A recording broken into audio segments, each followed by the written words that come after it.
જય માતાજી દર્શક મિત્રો, ઘણી કહાનીઓ અમે રજૂ કરી અને આજે પણ એક રહસ્ય લઈને ફરી તમારા સમક્ષ આવી રહ્યા છીએ કે ભગવાન ભોળાનાથનું છે. તમે ઘણું જાણ્યું હશે અને જાણ્યું ના હોય તો પણ આ રહસ્ય અવશ્ય સાંભળો, બીજા પરિવારને સંભળાવો. આ રહસ્ય સાંભળીએ તે પહેલાં તમે અમારી સાહિત્ય સ્ટોરી ચેનલને સબસ્ક્રાઈબ કરી દેજો, જેથી કરીને આવનારા અવનવા વિડીયો અને ઓડિયો તમારા સુધી પહોંચી શકે.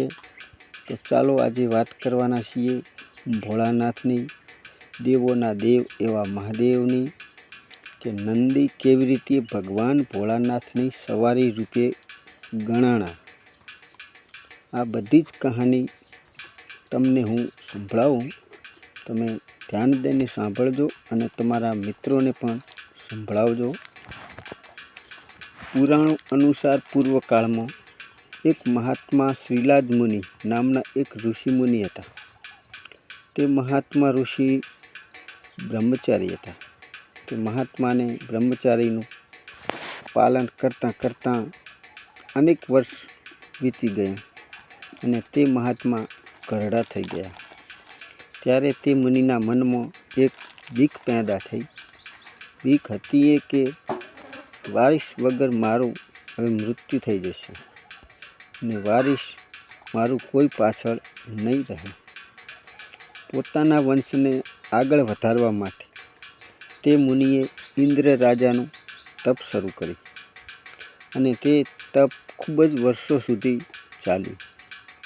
છેવટે રાજા ઇન્દ્રદેવ તેમને પ્રસન્ન થાય છે અને કહે છે કે હે મુનિવર, હું તારી ભક્તિથી ખૂબ જ ખુશ થયો છું. તમે જે માગો તે વરદાન હું આપવા તૈયાર છું. ત્યારે મહાત્મા કહે, હે ઇન્દ્રદેવ, મને એવો પુત્ર આપો કે તે પુત્રનું કોઈ દી મૃત્યુ ના થઈ શકે. આવું વચન સાંભળી ઇન્દ્રદેવ કહે, આવું વરદાન તો મારા હાથમાં નથી.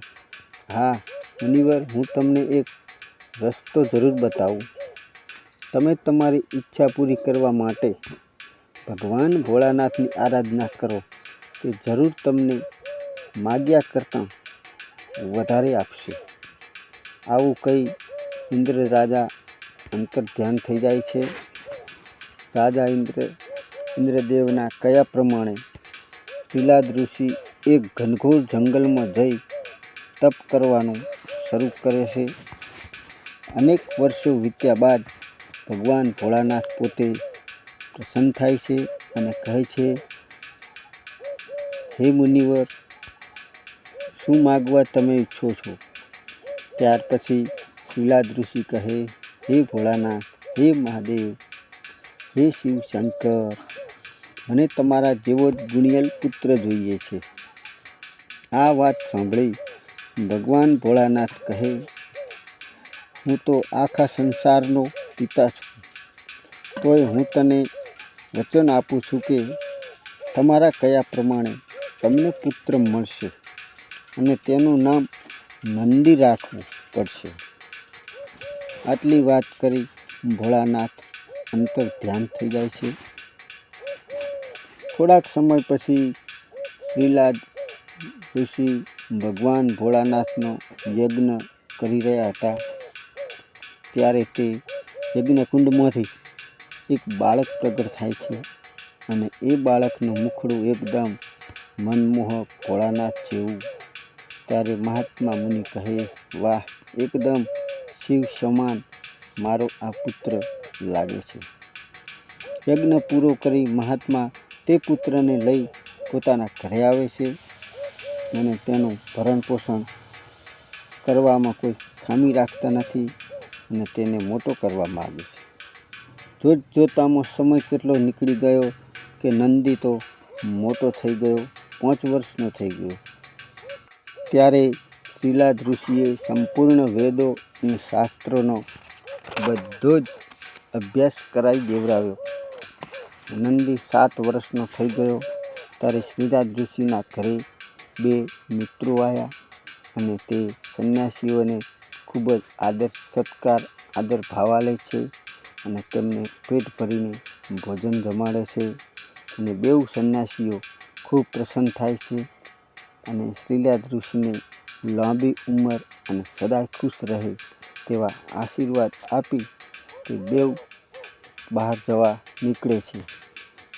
પેલા નંદીને કોઈ આશીર્વાદ મળતા નથી. ત્યારે શ્રીલાદ મુનિ કહે, હે મિત્રો, મને તો આશીર્વાદ આપી દીધા, પણ મારા પુત્ર નંદીને કેમ નહીં? ત્યાર પછી સંન્યાસી કહે, નંદીની આયુ ઓછી છે મહાત્મા. તેના જીવનમાં હવે 1 વર્ષ જ બાકી છે. ત્યાર પછી બેઉ સંન્યાસી ઘર બહાર નીકળી જાય છે અને આગળ ચાલે છે.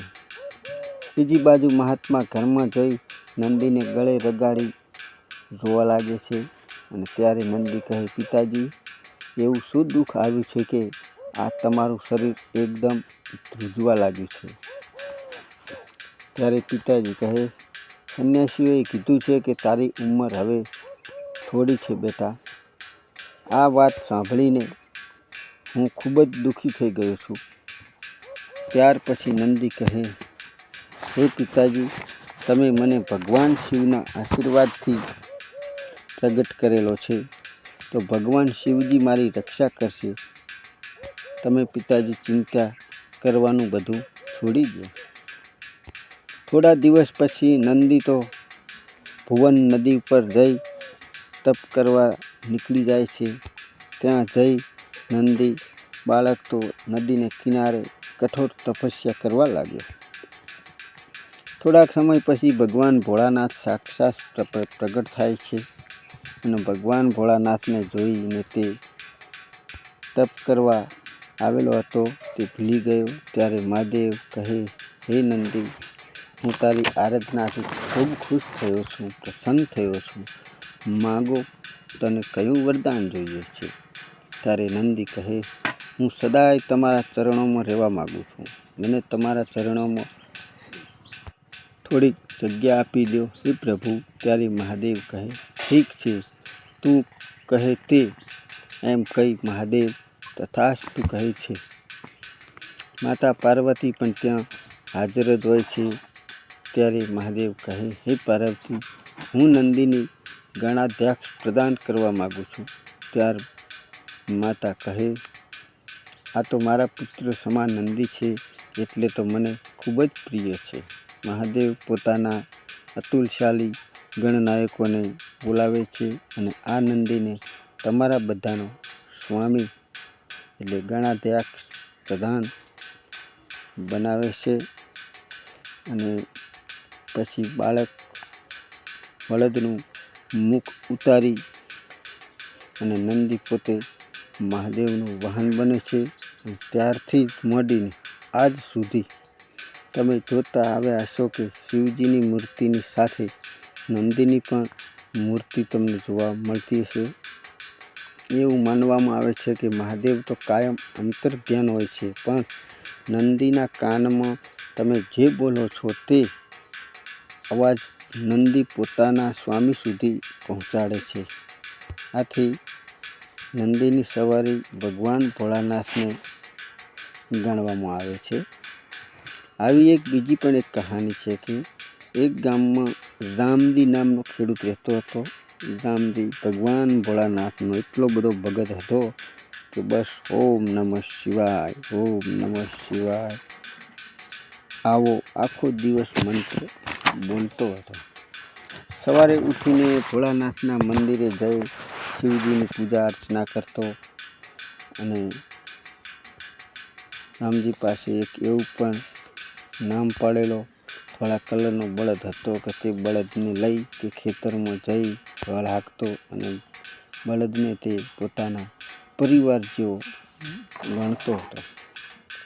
રામજીએ તો લીલોછમ ઘાસચારો લાવીને નાખે છે અને પૂછે છે, ક્યાંથી શંભુ? ત્યારે તેની પત્ની કહે છે, ગોમતી ફરવા લઈ ગઈ છે. અને વાતમાં ગોમતી પણ ત્યાં આવી જાય છે અને કહે છે કે મારા મોતી માટે હું ચારો લેવા ગઈ હતી અને જુએ છે તો લીલોછમ ચારો તો લાવલ જ પડ્યો હોય છે અને ખાવા માટે આપે છે. આ બધું જ ગામવાળાઓ લોકો જુએ છે અને બળતરાઓ કરવા લાગે છે. તેમાંથી એક હરેશ નામનો બહુ જ માણસ બળતરા કરતો હતો. થોડાક સમય પછી તેના ઘરે એક સગપણ કરવામાં આવે છે અને કહે છે કે મારે તો ગોમતી જેવી બહુ ક્યાંય નહીં મળે. આ સંબંધની વાત નક્કી કરી ઘરની બહાર નીકળી જાય છે. ત્યારે બીજી બાજુ પેલા હરેશ નામના માણસને ખૂબ બળતરા થાય છે. મનમાં એવી વિચારવા આવે છે કે આ વાતને હું ઉડાડી દઉં. રાત થઈ એટલે હરેશ તો ઉપરે પેલા શંભુના ઘરે અને તેના બળદ પાસે જાય છે. લીલાછમ ઘાસચારામાં થોડુંક ઝેર નાખી ભેળાવી પાછો આવી જાય છે. જ્યારે માલિક સવારે ઉઠે છે ત્યારે બળદ મરેલો પડ્યો હોય છે. શું થઈ ગયું છે એવું કાંઈ નથી ખબર પડતી અને ચિંતામાં આખો પરિવાર રડવા લાગે છે. એકવાર માલિક ભોળાનાથના મંદિરે જાય છે અને કહે છે કે મારા બળદને કોની નજર લાગી અને મારો બળદ મરી ગયો. હું તમારી સાચી ભક્તિ પૂજા કે અર્ચના જો કરતો હોય મહાદેવ, તો માલિક મને પાછો મારો બળદ તમે લાવી આપો.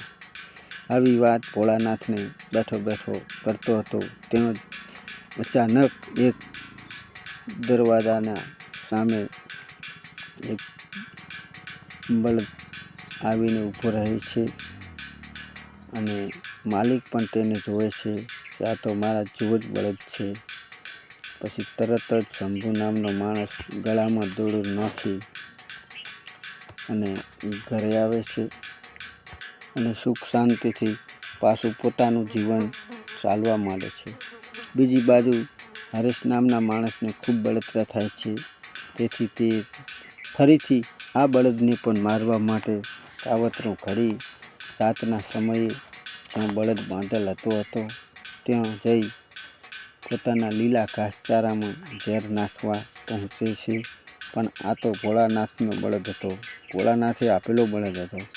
તે પોતાની રસ્સી ગળામાંથી કાઢી અને પેલા હરેશને ખૂબ મારે છે અને મારતા માલિક પાસે લઈ જાય છે અને માલિક પાસે જઈ હરેશ નામનો બાળક બધું કબૂલે છે કે પેલા બળદને પણ મેં જ દવા નાખી અને માર્યો હતો ને મને માફ કરો.